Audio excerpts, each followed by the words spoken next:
Welcome to the Genius Factory. Enjoy the video. In this video, I will show how to replace Honda Civic power steering pump. Begin by lifting the car safely and supporting it on jack stands, then remove the front wheel and splash shield. Loosen the belt tensioner and remove the drive belt, drain the power steering fluid into a pan, and disconnect pressure and return lines carefully to avoid spills. Prepare the new pump and O-ring before installing and testing. Gather a floor jack, jack stands, 10 mm and 14 mm sockets, a serpentine tool, line wrenches, and a drain pan before starting. Have new power steering fluid and an O-ring ready.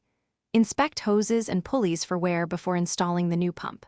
Work in a well-lit, ventilated area and wear gloves and eye protection.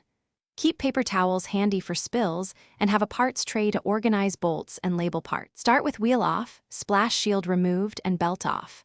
Unscrew pump mounting bolts, support pump as you remove it, and cap lines to prevent contamination. Compare old pump to new pump and transfer pulleys or brackets if needed. Clean mating surfaces and replace O-ring on pressure line. Reinstall in reverse order, torque bolts to spec, refill with fresh fluid, then bleed the system by turning the steering wheel with the engine running. Thanks for watching. If you found this helpful, don't forget to like and subscribe.